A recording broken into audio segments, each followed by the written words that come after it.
Thanks, Liz. Now, I'm only going to speak for a few minutes, but I reminded you before, if you have a candle at home, or two candles at home, and you want to use them with me in this service, I'm going to be interacting with the candles today. If you don't have a candle, that's okay. You can still listen to the sermon without a candle, but if you'd like to interact with them, I'm going to use them now. Because I want to talk just for a few minutes about God and Jesus and light, and about us being the light of the world.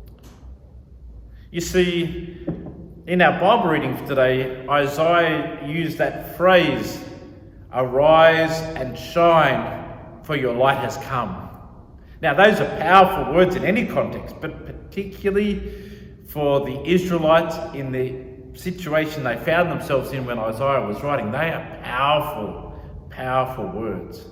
But to understand just how powerful they are, we've got to go back to the beginning. Actually, I'm talking about going right back to the beginning, to Genesis chapter 1. In Genesis chapter 1, verse 1, we read that God created the heavens and the earth, but the earth was formless and darkness hovered over the waters. But God said, "Let there be light." And there was light. And God said it was good. Now I'm going to light this candle here because that light that was in creation was not the sun or the moon, because that was created later if you keep on reading, but was actually the light of God that was shining.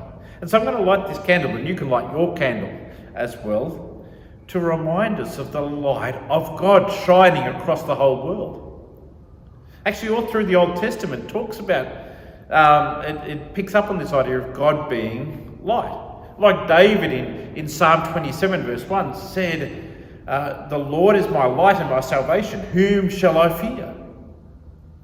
Or in the instructions on when they were building the tabernacle, the temple, the church back in that time, and God was giving instructions on the furniture to put in the tabernacle. One of the most important things that God said was in the tabernacle was the candle.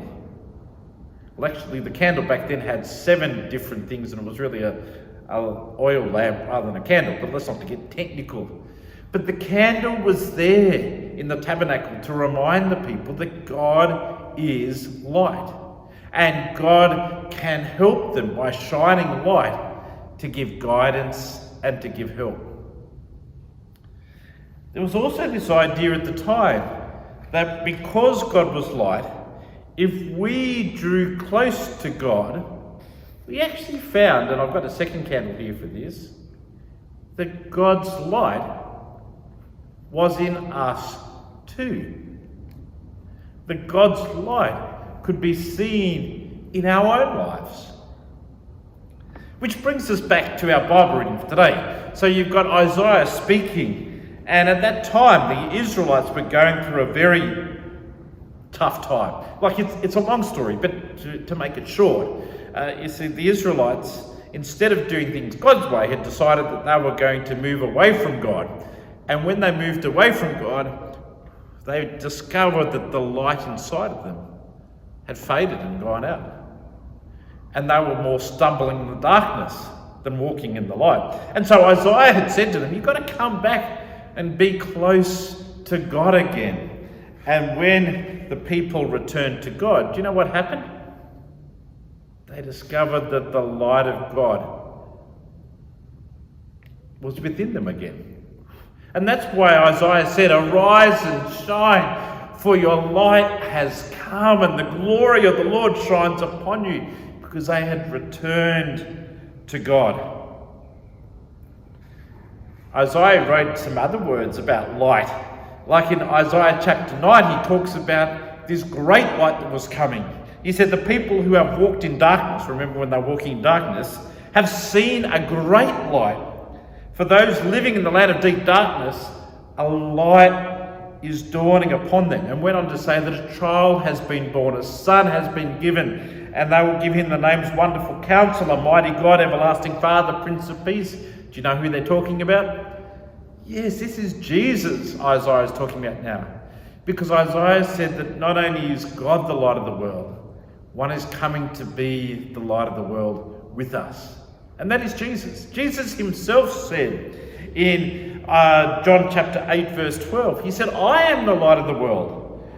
Whoever follows me will never walk in darkness, but will have the light of life.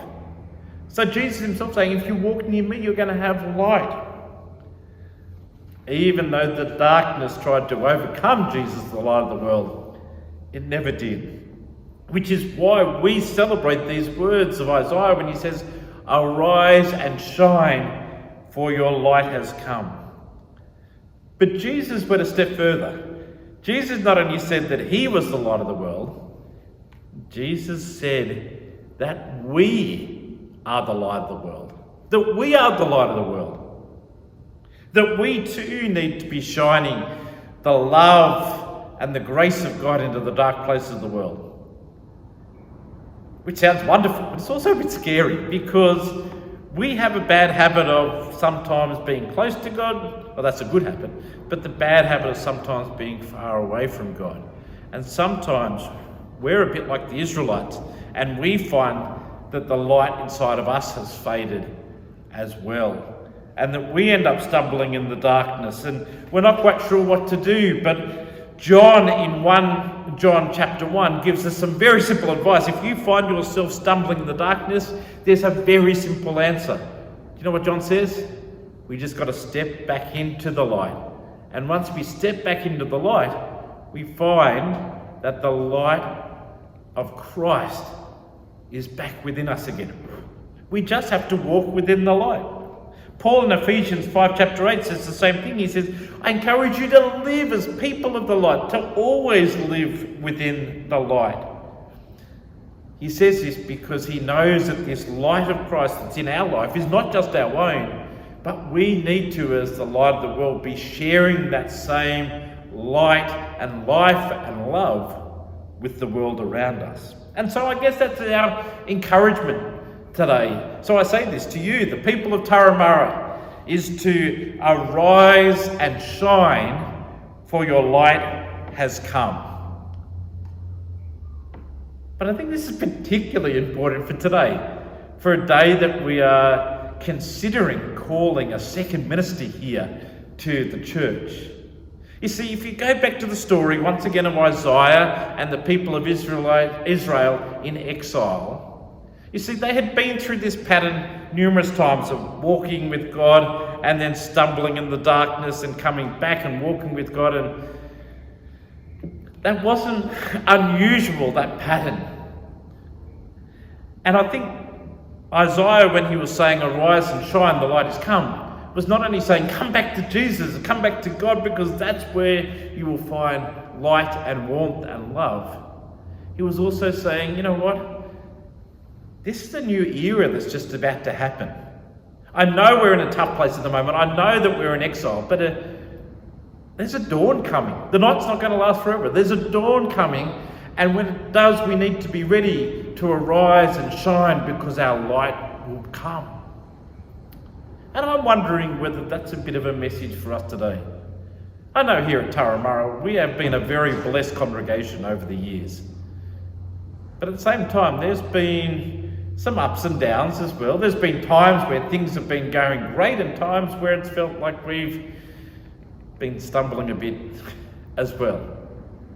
And I don't know, the last 18 months with the difficulties of COVID, even though I've been immensely proud of the way that we've been able to adapt and different people have stood up and made ministry and church life happen, it's been hard. It's been hard. And I'm wondering whether this passage speaking to us right now in the situation is a bit the same as what Isaiah was saying to the people back then. That maybe there's a new era on the horizon. Actually, the light is already beginning to spill across. The dawn is coming. And are we as a church ready to step in to that new era? Are we ready to arise and shine? For our light is coming. I guess that's a challenge for us today. The Lord is our everlasting life. God will always be our glory. So let us step into the light. Let us not only experience ourselves the warmth and the joy and the blessing that comes from walking in the light of Christ, but let us look beyond as well. Let us look for those green shoots of things that God has planted around us. Let us look at the work of God's hand and let's be part of that. Let's shine as a lighthouse church right across our community and right across our region. The dawn is breaking. The light has come. Let us embrace what it means to be a lighthouse church and let us step into the light. Arise, O church. Arise and shine, for our light has come. Amen.